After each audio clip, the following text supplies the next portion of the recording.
right, guys, welcome back to Off Limits Podcast. We're here with a great friend of ours, a familiar face who left recently, but he's back for a short time this week, and we want to make sure we got him on. The one and only Ivan Trejo. What's up, Ivan? Happy to be here. Yeah, so I guess we'll just talk about how we know each other, our relationship, and from there we'll get into everything else.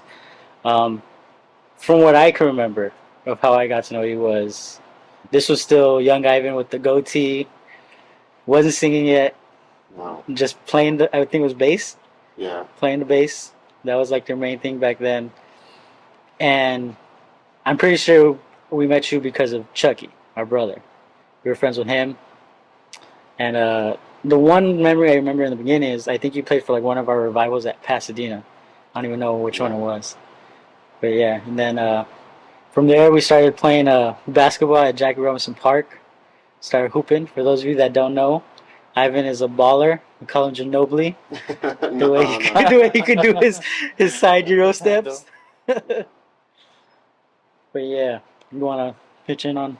Yeah, I think you didn't grow up in Highland Park, but I think I went very little. I was born in Highland Park, so I think that's how he was always part of our family because my grandpa founded Highland Park, and then I don't know how you and Chucky became. Because Chucky left. We left. How old were we when we left? I was still little, so I don't remember. I want to say you guys, your family left like we were maybe only there with your grandpa for like a year, maybe. Yeah, like before he left. So that's how my very earliest memories of your family, and Ray and his family. Yeah, that's right. Is when we were all like maybe like 4, 5, and so yeah, Chucky and Ray. Chucky left, I guess. Yeah. You guys left. You guys went to Maywood. Yeah. No, was it Maywood? Yeah, my grandpa went to. Well, I don't know the order of my grandpa's churches. He went to Bell Gardens, but I remember that was before or after Highland Park. If you guys went to Maywood first, or Probably. I don't know. And I remember Bishop now Velasco. He stayed back for like a year or so. Oh, in Highland Park. In Highland Park, so he helped the transition for the new pastor. I should say this now. I'm getting over a cold, so excuse my my voice is goofy as it is, so it's like it's even worse now. But yeah, I remember Bishop Velasco was there for a while, and then I guess I don't know what year you guys all went to Pasadena, but after that, I think we started having more interactions because I always lived in Pasadena and went to church in Highland Park. Yeah. You guys always lived in Highland Park. Yeah. And went to church in Pasadena. Yeah. And then I knew Chucky from like Chucky and Ray. I don't remember not knowing them. Like they're just always around. And then they have some family. You guys still had some family like in Highland Park. Was it Abel? Or so there's Abel, and then somehow related to one of his aunts. Lydia? No, Mari who went there. Mari's his mom. Yeah, Mari's his mom. I don't know. Is it the someone else? Someone. Josh's mom. I think Lydia. Oh, Philly. Yeah, Philly. Yeah. So there's some family there. So yeah. I don't remember not knowing your guys' family. And you guys were really really little when you guys. Yeah. Well, I was probably. I don't even know if I was alive. No, you weren't alive yet. I was alive yet. I think I was barely born. That was early, and then after a while when I started like playing out and stuff, like I'd go help Ray and Pasadena and stuff. So that was always fun. I always loved doing that. So what got you started playing the bass? So I actually started playing drums first when I was like 7 or 8. Um, just because there was a need, and me and Josh Abel, Yeah. we started on the Oh, same that's day. right. Yeah, so it was like Tuesday nights was like Bible study, Yeah. but we remember we would go like an hour before, and then we'd have like a lesson or whatever. So there was it was a service, but it was more like Bible study. So I remember my brother played drums at the time, and so I went like on the first day, and then I had a drum lesson, and he's like, "All right, you're playing for service." So that's when I started playing drums, and because it's like a smaller church, you get that opportunity. Like Yeah. if it had been like a bigger church, like I wouldn't have gotten that opportunity. But that's where we started on drums, and then because both Josh and I were playing drums, like I started like venturing out to play bass. Um, Is Josh any good? I don't think I've ever seen him play the drums. I think I've seen him at Highland Park I've play. seen pictures of him on the drums, Yeah. but I've never heard him play. I feel like he's played at the Rock once, Probably as an like emergency. a while back. But yeah, we were like we would alternate like one Sunday for a long time, and then yeah, I started picking up bass, and I fell in love playing bass. That's like my favorite to play. Yeah. Um, so that's probably what I played out the most, like in the assembly. Yeah. Um, but yeah, that's Do you still play it now or no? Not as much. not as much. I have a bass, but the church where I'm at, like we have a really solid bass player. He's really good, and um, I don't usually get like a chance to do it anymore. Like, I'm more on guitar now and Yeah. leading and stuff. So How was that transition going from like a musician to now like leading worship from that first time? um, so it was, I don't want to say strange, just but not like um, never really like pursued. Like I've never Yeah. really like sought it. Like it just something that I for sure get to do. And I'm not saying I don't like doing it or nothing, but I really really thought like I would just be like a musician, and Yeah. I would have loved that. But um, anytime there's like an opportunity or a need, and like we kind of felt like, oh, I should try to do it or whatever. So that like every other instrument, and singing was something that like there was a need, small church, like, and so we did that. I started singing maybe when I was like 18, 19, but not really like just at church, like sometimes. Yeah. And then I didn't really think like anything would come of it until I was just sing at church. But it was like the year that maybe or the year following that there was a mass choir Mm. at convention, and so I joined, and it was awesome. That's the first time I got to meet like a lot of people that would later be in Koa. Oh, okay. Um, and it was I remember having such a good time, and after that it was Ralph Rivas, and he approached me to do like praise team at camp, Okay. and that to me was like why like um, obviously there's always a lot less guy singers than there's girl Yeah. singers, but I was like, yeah, like that's dope, like I'm down.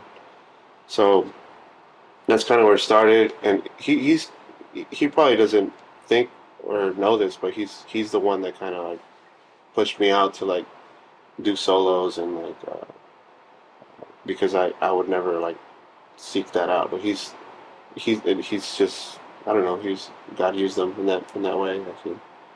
Um, Yeah, but there's yeah, a bass too, right? yeah, Yeah. yeah, good bass player, really good. That's dope. But yeah, that's kind of like where I started singing, and then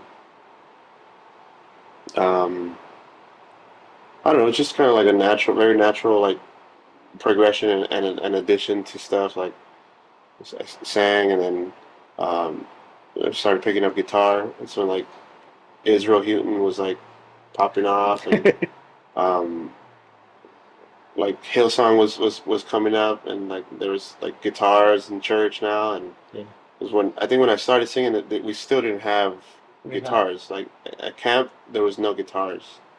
I remember the first year that I saw a guitar at camp. It was um, his name is Lawrence.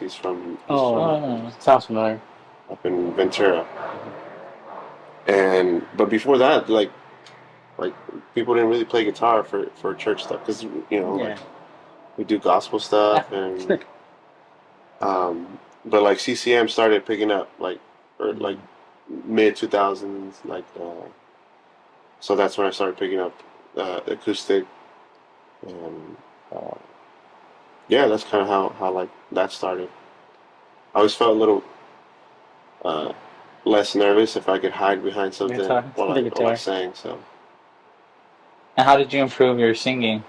Or do you have a coach? No, just taking like advice from people. I try to ask like people that I look up to like what do you suggest I work on?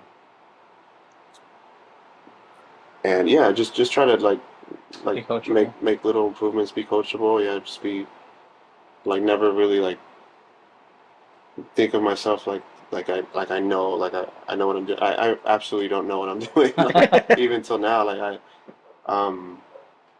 have a lot to learn for sure. So, but even as like recent as like a few months ago, I'll text people like, hey, like what do you think I can improve? Like, um, just people that I think have a good technique and just they're solid.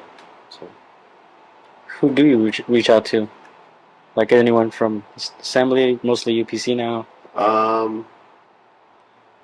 Like people that you guys would know is probably like Aaron Barbosa, Rudy. I've reached out to like I've asked Brooke, like Mike, like uh, people that have been in worship leading like for a while, and um, people that have heard me that I'm sure would have like pointers, Yeah. And a lot of it is always more of like my demeanor and stuff. Like I'm not like a super expressive, so that's stuff that I need to be mindful of and work on like all the time. Yeah. So. How did it go from that? Because you sang at convention, right? The Apostolic Yeah. Convention, and you did Jubilee? Did you ever do Jubilee? I've done Jubilee, yeah. NYAs he's done. Yeah. Yeah, that's like after I did that first camp, we did camp maybe like every year straight for like the next like 6-7 years. So it was always like David, Mike, Second, Joe, and Jose. Like those are kind of like all the guys I would sing. Yeah. Josias came after. He's a little bit younger than us, um, but yeah, those are kind of like the core guys that would always kind of be on the worship team. So we did camps for a while. Koa, when Koa That's right. came back to life. Ralph, brought Koa back, and then after him was Jose, and I got to serve with Jose. That's right. Directing Koa and stuff. So, that's kind of where that came from, like singing at conventions and stuff.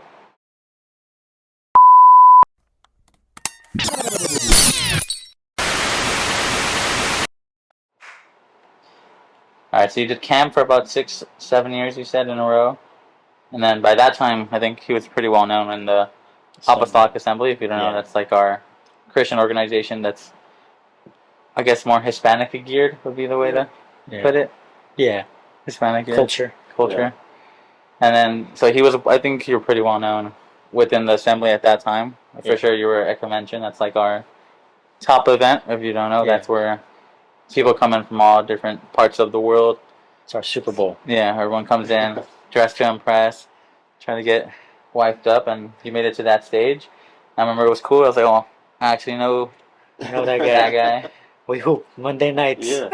And then you transitioned. You said about a year and a half ago to UPCI, which is Well, the transition to UPC was a while back, oh, that's right. You went 2016. to. Yeah, 2016. But um, So how did you end up? It was right here. It was in San Gabriel Valley, right? Like yeah. towards. So the way that happened was my wife and I, we grew up as kids in Highland Park. Her and her Shout out family. Vero. Shout out to Her- my wife Veronica and my kids, Ellie and Ezra. Um, yeah, so her and her family, they transitioned to a UPC church. At that time, it was in Monrovia. Um, they uh, don't know exactly what year it was. It must have been like 2013, maybe 2012. So she, like, for their own like reasons, like they just um, like Ben he's shout out to Ben too. He's my brother-in-law. He's younger, and like we're all growing up in a like all Spanish church. So like I think it kind of like in their mind, like if we go to an English church, he might be like more like Receptive. receptive and like fed, you know. Um, and so yeah, they just felt led to go to Life Church in Monrovia, Pastor Brown. So she served there, and she got involved. Started working in the youth ministry there. Um, and so when we got engaged, like for those 9 months that we were engaged, we like every time we see each other and talk, like where are we gonna go to church, and when we get married, like what are we gonna do, like are you gonna come back to Highland Park? Am I gonna go to Life Church? Are we gonna go to the Rock? We're thinking of coming to the Rock. We're thinking of going to San Fernando. Um, so we pray about it, talk about it, think about it, and I was hesitant to like leave um, to UPC.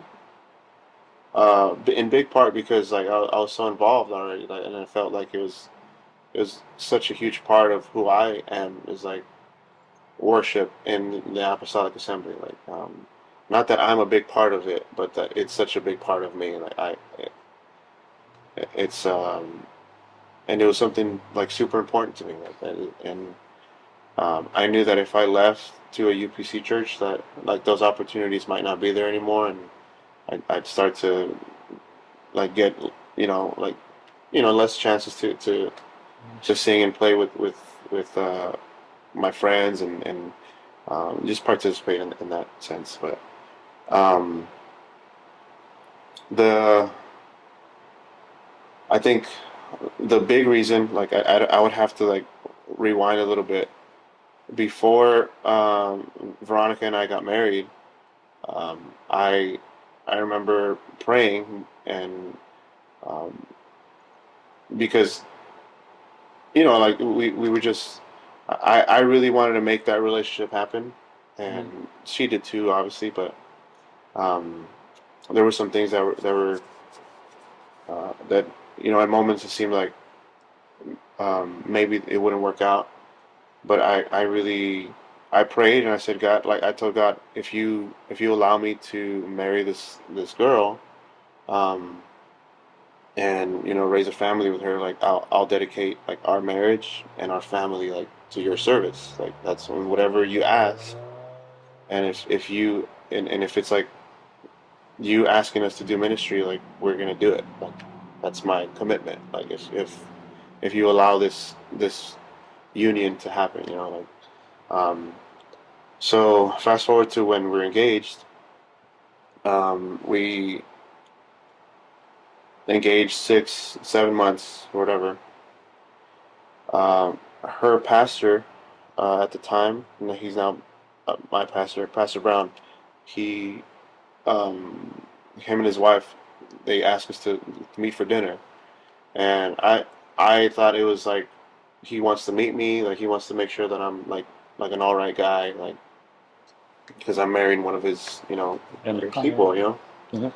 Um, and then kind of like we weren't expecting this at all, but in that dinner, he he just said like, hey, like do you do any work with like youth, like do you like serve at your church, do you teach at your church and stuff, and and my local church, our pastor Damian, awesome man of God, he's been at Highland Park for a long time. He's such a blessing to our life because he allowed us to test our gifts and grow, and he was really generous in giving us time on the pulpit and just allowing us to grow and figure out our ministry. Um, so I had gotten a lot of opportunity there at the church. So I said, yeah, like we work with youth and um, we're involved, we teach and stuff. So he said, Pastor Brown says, well, we wanted to have this dinner because we wanted you and Veronica, like when you get married, to serve as youth pastors, like at our church. And it just, in the moment, I was like, what do you mean? Like, I'm not, like, I had worked with youth and stuff, but never thought of myself as being like a youth pastor or even having like a knack for it um, but and that after that dinner, we're like, yeah, like, we'll pray about it. We'll talk to our families and stuff. And um, after that dinner, like I was reminded of that like prayer that I had to God, like if so, this was it, like, and it just so happened that like yeah, God called that debt like Cashed in that check. casting that check. The Sunday we got back from our honeymoon, we were announced as youth pastors. So. Um, that made the decision like clear, like it's Yeah. like this is where we're supposed to be.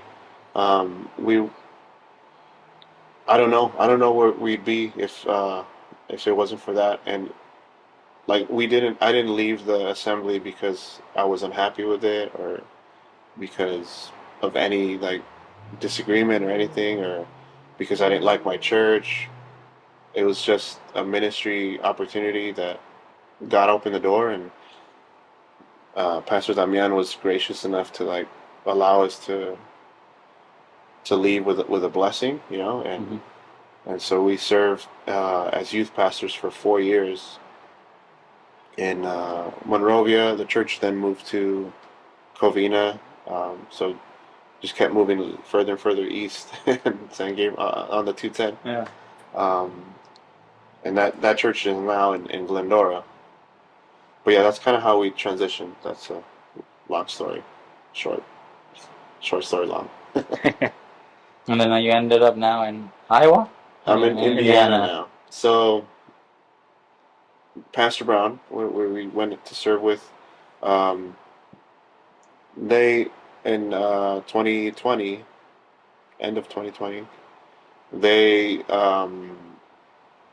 they took a church in Fort Wayne, Indiana, and so we stayed obviously in Life Church for a little while longer. So they were our pastors for 5 years here, and then they transitioned to Indiana. Um, and so we visited a few times because we love them. We wanted to spend time with them, um, and we kind of just fell in love with the city and the town, and we saw it'd be like a good opportunity for us to like buy some property. It's tough out here in LA, like you guys know, like Yeah. it's just mad expensive. We're starting a family and stuff, so it was just like a good opportunity for us to do that, like to set up our just thinking about our kids and stuff in the future. And obviously, Pastor Brown was the main reason that we left, and to like to continue serving under his ministry. He's been crucial like in our development, and he's poured out like a lot into us. So obviously, getting to do ministry with him again was a huge um, plus. So we made the move January of last year. So we've been in Indiana a year and a half now, and it's cool. We like it. It's not the same. Not the food's different, the weather's different, but it's a great church, and we enjoy serving there. Now, for that transition, the original transition going UPC, how did your family take it? Um, they were super supportive, super like happy about it. Like not happy that we were leaving the assembly, Yeah. but just they kind of like immediately understood like, oh, this is an assignment, from God, and obviously they helped us pray about it and consider it, but it was very like just very supportive and very encouraging. Yeah. So there was no like, it wasn't bumpy at all. Like, it was, Because I'm trying to think of how my mom would be if I was like, all right, I'm leaving the assembly. Are there any differences that you noticed right away between the assembly and like the and UPC? UPC.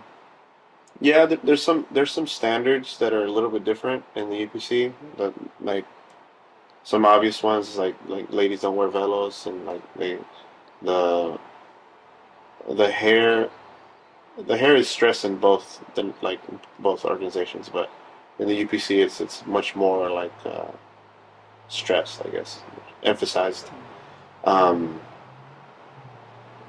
and then UPC is like, it was no facial hair like at all, Oh, but now I feel like it's more relaxed. Like it's you see guys with facial hair like on big platforms now. It's not. Um, so those are like the visual differences. Mm-hmm. Um, but there's obviously different like church differences in dynamics. cultures. Like I'd say the culture is beyond it being Hispanic and like white. Like there's different church culture Mhm. because like we're Hispanic, right? But the Apostolic Assembly is a subculture of Yeah, Hispanic. Like it's not the same as like we don't do like the same stuff as our Hispanic culture. family. Yeah. Like um, so the UPC subculture is different from the assembly in the sense of like growing up in the assembly, um, and this could be just something like a God thing. Like God, like I feel like God gives like a lot of small churches with like incredible musicians. Hmm. So that you can go to like a tiny church here and there, and there's always like one kid who's like a Kid. prodigy. Yeah. Like, and so like music is I think one of the the ways that God has gifted the assembly like in such a special anointed way. Um, I'm not saying assembly's music is better than UPC music, but it's different. Like it's like a um, it's one of the crown jewels of the assembly. Like the music that the assembly produces, the worshipers and the musicians that the assembly produces, like for how big an organization it is, or for how small an organization it is, like it produces so much like talent and anointing and just awesome worshipers, awesome music. Um, the culture in the UPC is not the same. Um, it's not with the same emphasis in music as it is in the assembly.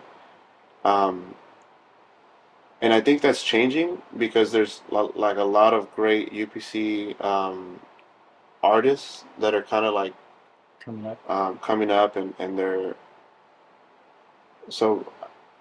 And I might be totally wrong on this, but I say like there's the the church culture for musicians is different than it is for like in the assembly. So like in the assembly, for some reason, like these small churches produce like really really talented like musicians. In the UPC, um, there's obviously like a lot of small churches with really talented musicians and stuff, but the learning or that happens in the UPC is like, and the bigger churches have are talented because they're bringing up they're teaching people, like they're teaching musicians, they're teaching singers, Like and more stuff. technical. More technical. So like the learning curve is different, and the trajectory is different. So like for you to sorry, so for you to reach like those ministry opportunities, it's like it's almost like a different route, like different. And if the assembly is blessed with like incredible music, um, the UPC is blessed with like incredible like speakers, it's incredible like Preachers. preachers. And that's not to say that like the assembly doesn't have great preachers, or that the UPC doesn't have great music. It's just um, it's their just strength, like the their strength is like and there's in the assembly there's a great strength in music, and in the UPC there's a great strength in speaking and teaching, and um, again, that's not to disparage any like musicians in the UPC or any preachers in the assembly. It's just like a I don't know, like a portion that each have, and the quality is there in both. You know, like it's just one of those. And I think like when when you're a young kid in the assembly, like um, at least to me, like being a musician was like oh, I want to do that. And I feel like maybe in the UPC, like kids grow up and they're looking up maybe a little bit more to like preachers, and neither of them are bad. Like they're both ministries, and you know, that's not there's nothing wrong with either of them. So I think that's one of like the differences in culture. There's obviously many more differences, but it's one of the main things I think.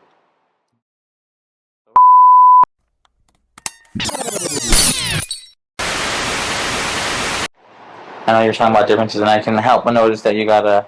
That's another big difference that I think will soon be adopted into the assembly. All right, Hopefully. the wedding band. Yeah.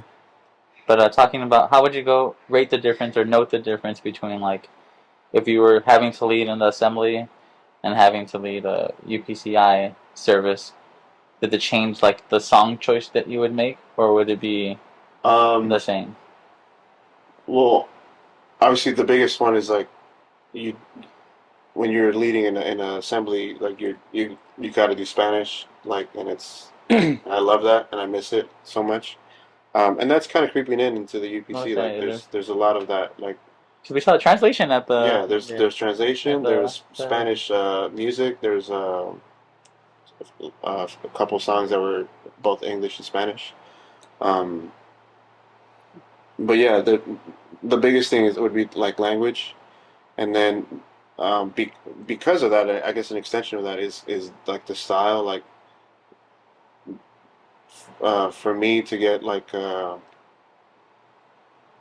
not for me, like, but for like the congregation to in the assembly responds, I think, um, in a really big way to like merengue, salsa, like um, those Latin beats and stuff. Like, if you want to get like one of those for that type of worship, that type of like experience, like you want to get people running, dancing, and like worshiping like that.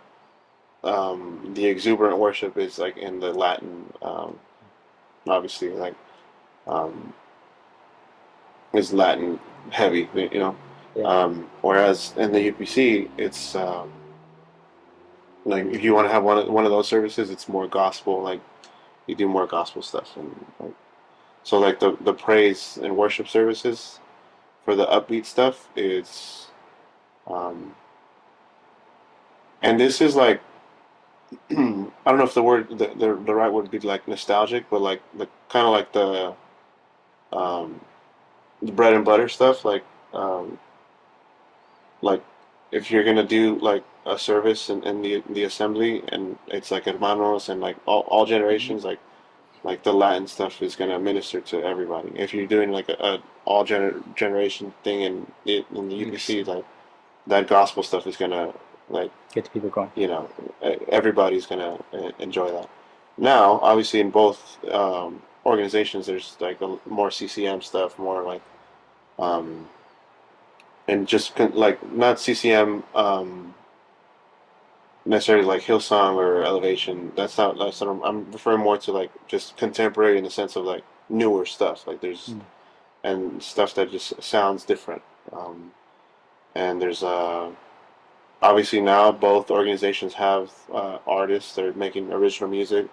So I would consider that like if I'm doing a UPC service, I'm doing Draylen Young, James Wilson, stuff like that. And if I'm doing apostolic, like I do like Mester's Peace and um, stuff like that.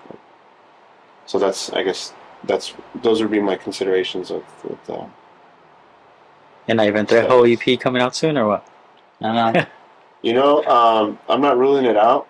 I'm not working at that right now. I think if I were to produce any music um, soon, it wouldn't be like in an album form. Maybe it'd be um, like singles and maybe like released as like videos. But what I do feel passionate about is doing like an album with my church. Oh, okay. So that probably be more of like I can see myself being like more passionate about The church project. a church project. Still. Yeah, like we church is blessed with such a solid team, and we're just um, yeah. I think that's in it's in the future for sure.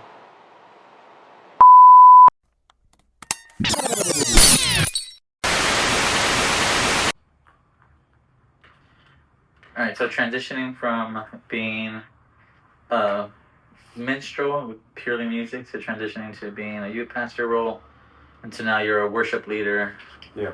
And then at the same time transitioning from being single to married, and now you're ending or started your father ministry. Yeah. How's that been for you to see also Vera go from young lady to wife to mother?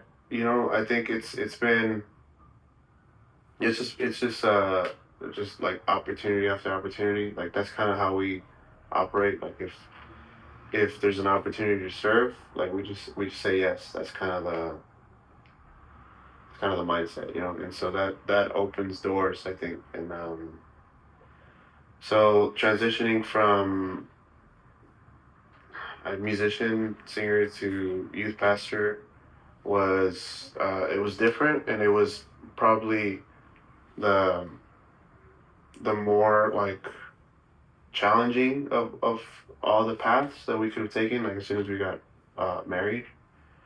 But it was the right path, and we have like no doubt about it.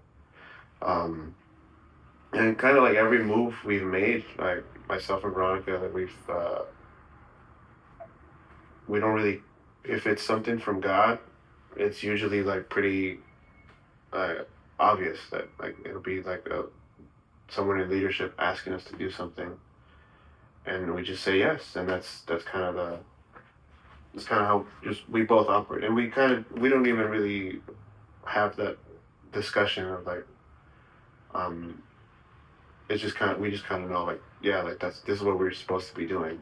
Like if pastor asks, like we kind of have to say yes, like not because like we not because we owe him anything, but it's just because if he's asking, like, God probably wants us to do it, you know. So yeah, it's just obviously growth, and with every new opportunity, there's new lessons, there's new challenges, and there's like new levels of growth. There's new learning, and something that I always try to just keep learning, keep implementing like newly acquired knowledge, and um, I try to stay pliable, like not rigid. I'll learn from everybody. I'll always assume that whoever I'm talking to or whoever I'm with knows something that I don't know, um, and so yeah, like just staying flexible and just like allowing God to like lead us into to whatever He wants to do. I think more recently it's become clear to me that any position or any job that or task that I'm given, that I'm supposed to be building someone up, like come up after me. So kind of like internally, and I've expressed this to certain people that like if I'm given a position, um, I give myself 2 years to build somebody else that can take over if I need to, like if I need to transition to something else, or um, if that ministry grows to a point where like we need another leader now, you know, like um, so yeah, like I try not to hold on to any title or position. It's just um, it's all about growing people, you know, and then, so just that mindset, you know, like and so it's an easy transition to go from anything to anything. Like it's and we were just joking a few minutes ago. Like I've had like so many jobs in my secular life that like it's almost comical, but like it's maybe God showing me like To be adaptable. you gotta learn how to let go of stuff and pick up stuff on the fly, and um, yeah, that's just how we operate. Like if we're given something to do, we'll do it best of our ability. Never thinking like that we're owed this position, but like we just do it to the best we can, and then if someone comes along that can do it just as good or better, like glory to God, like take over, and like I can do other stuff. Like it's not well, I'm not locked down. If I wasn't able to do music tomorrow, like I'd be bummed, and you know I'd be sad about it. But bro, like there's so much stuff in the kingdom that to keep you busy. Like you don't you don't have to dwell on. Like if you lose one ministry, like there's five more things that you can do. You know? So that's kind of the mindset. Would you advise musicians to also seek other like ministries while they're a musician? Absolutely, yeah. That's um, yeah. If you're a musician, like for sure, like it should almost be a requirement. I think like it shouldn't be the only thing you do. It shouldn't that you should be involved in more than not that music is not you know important or whatever, but um, sometimes you can begin to feel like that defines you. Mm-hmm. So I feel like maybe I was at risk for that when I was a younger guy. Like I'm Ivan the singer or the bass player or whatever musician. Um, but that's not what God wants us to be. Like we're not supposed to be um, like the singer, the bass player, or I don't even think we're supposed to even be like the preacher or like those are just expressions of ministry. Like, but it shouldn't define who you are. You should just be like you know before anything else, just a follower and an extension of Christ, and so that can take any you know of many forms, like and that's so yeah, I definitely if you're a musician, singer, like for sure there should be other ministries that you should be involved with, and I'm sure a lot of most are, you know. I think so. How's it been being a dad? It's been awesome, man. And that's something that I didn't see, like I didn't foresee, like enjoying being a dad, like you know. And everybody says it like, oh, you don't know until they're Sure. born, like you don't know how, you know. But it's like I'm just not. I've never been like the guy like, oh, like, can I hold your baby? Like, you know, like never, you know. But you know, it changes you, and I think it's like it's a new form of love that you get to experience, and that it's just another way that God shows you like this is another layer of love that He has for us. You know, like it's one of the expressions of love that God shows. Um, so it's one of the facets that I think that we're allowed to glimpse of who He is. I think in a bigger sense. And how was the birth story for both of them? Everything smooth, good? Everything smooth, no problems, no issues. Yeah, both happy babies, happy mom. You know. Yeah, it's been honestly they've been super chill babies. They sleep a lot. They've slept a lot, and they've been. I think we got blessed. Good babies. Low maintenance babies. So we're gonna go ahead and head into our final segment that we like to do on the podcast, which is our Mount Rushmore segment. For you this time around, we want to do your top 5 worship leader moments, Mm-hmm. and then for us, we'll give our top 5 witnessing worship leader moments, since neither one of us can sing. If you want to go ahead and go first. I won't do them in a particular order because it's just as I'm remembering, I guess. This past July, we had a conference at our church. It's called the Great Lakes I saw the video. Youth Convention. They were dope.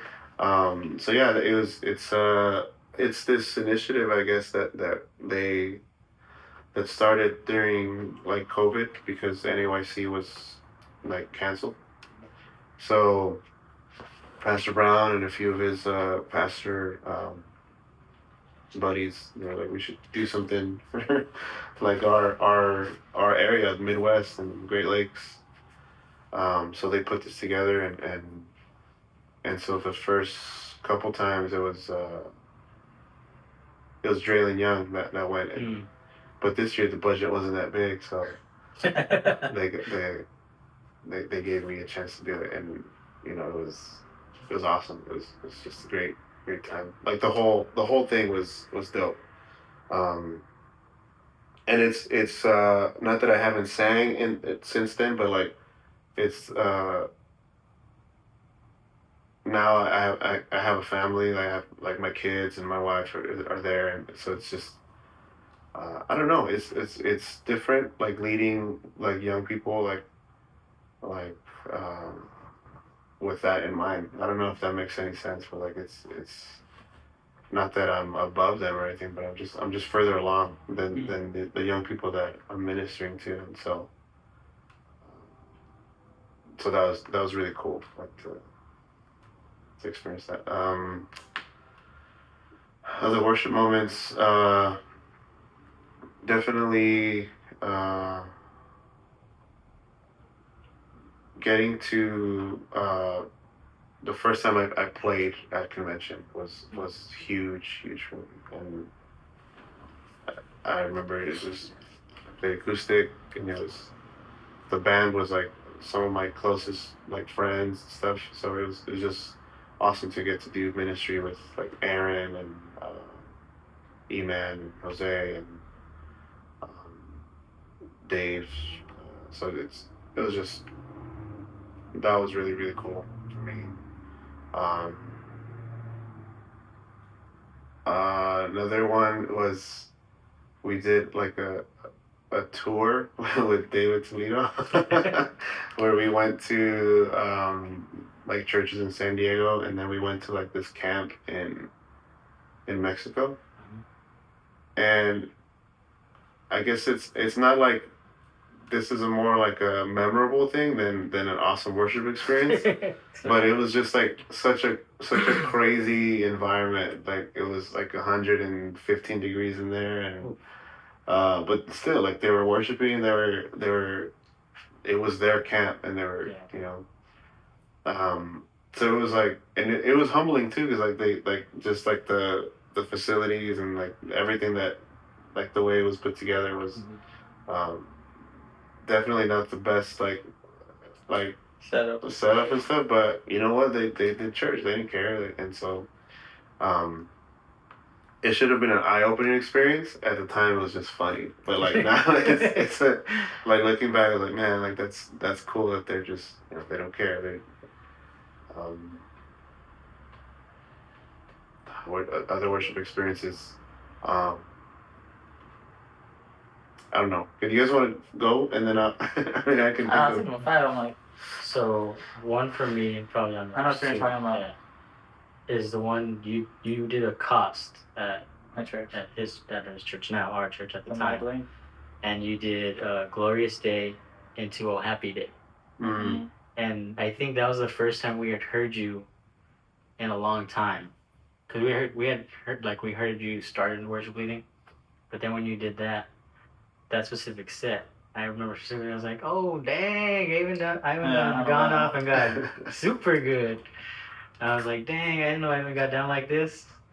It was just so crazy because I'd never. It felt like a mashup too, because I think at one point you had the praise team still singing like Glorious Day, and you were singing Oh Happy Day at the same time. Yeah, and that was when Pitch Perfect was around. So if you remember Pitch Perfect, the movie where they do the mashups, I'm like, oh dang, he did the Pitch Perfect.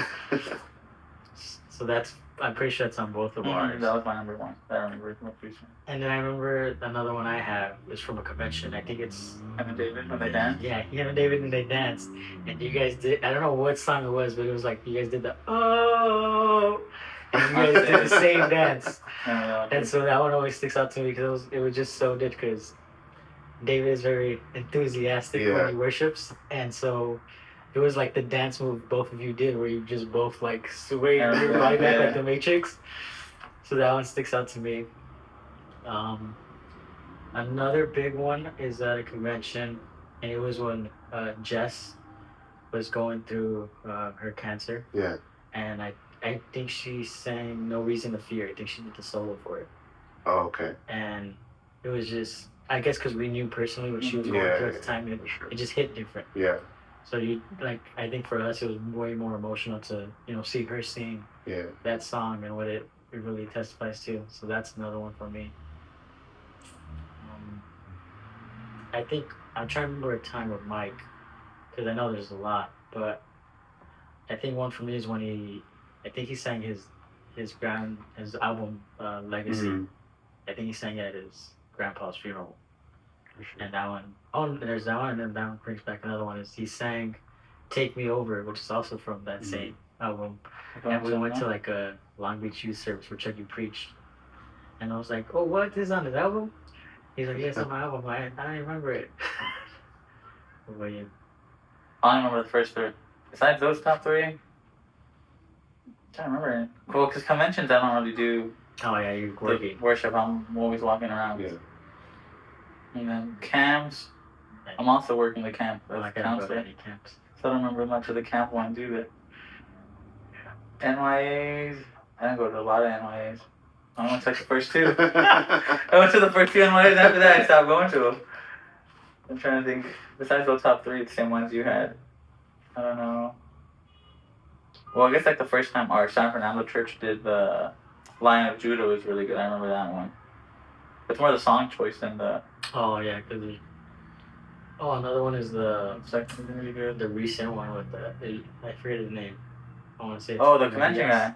Elias. Did the he's up the video from Union City. Yeah. Oh, okay. He did dang, what's the song? Presence of the Lord is here. Yeah. That was dope. Yeah. That was really good. That video they did. Yeah. I was like, oh, this is what I'm talking about. This is what I'm here for. Yeah. Yeah. We I don't think we had left yet. I'm not That sure. one? Yeah, I think we were still here. It might have been our last convention that we got to go to. Yeah, that was before we left. Yeah, I just found the video. That was good. That was dope. That worship team was sick. really, really dope. Like, that's cool. Like, those are moments where I'm like, man, I wish I was up there. like you're there at worship and stuff, and they're like, that'd been dope. Like, but it was so, like, I was so proud of them. It was so good. So like, you're jogging my memory. So like, I got to sing with Jose. We did a Spanish medley with Koa at convention. I think it was like the last night of convention. I couldn't tell you the year, but we did some like Mia San Marco song, and then we brought like, so you guys know like Celebra Victorioso. Mm-hmm. So like that song, and I may be wrong about this, but I feel like that song was dormant for like 20 years. And then one day I came across like an actual tape, like a tape that my mom had, and I saw it, and I didn't have a tape like player, but I saw it, and I'm like, I remember this song. I remember like liking this song as a kid. So I looked for it on YouTube, and it was there, and so then I told Jose and David about it, like, hey, like, why don't we like mash up these songs, because it was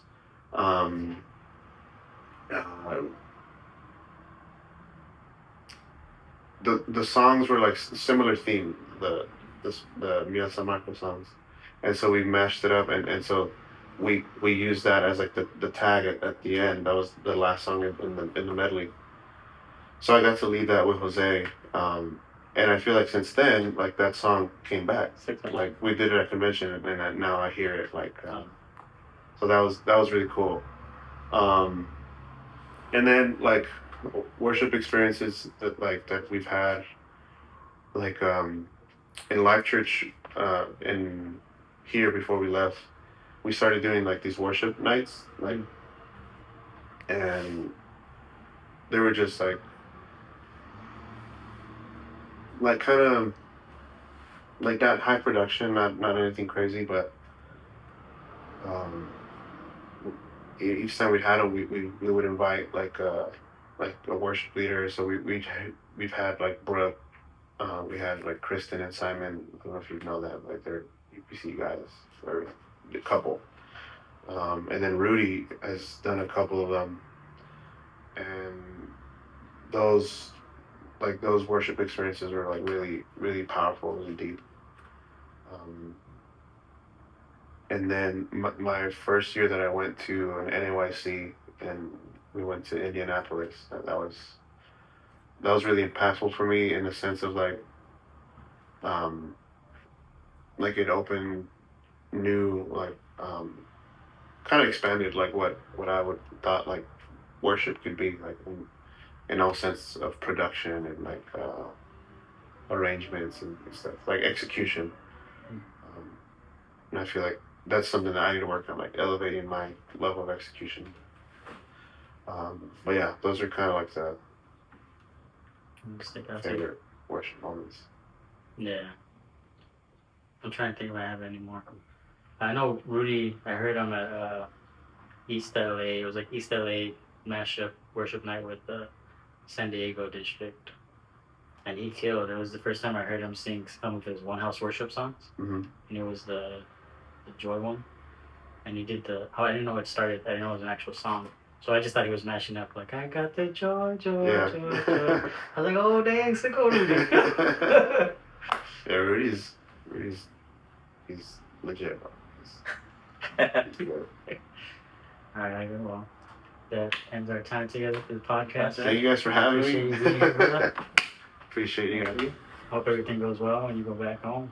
Hey, you guys ever find yourself in Indiana, you got a place to stay. Yeah, for sure. We'll catch you guys on the next one.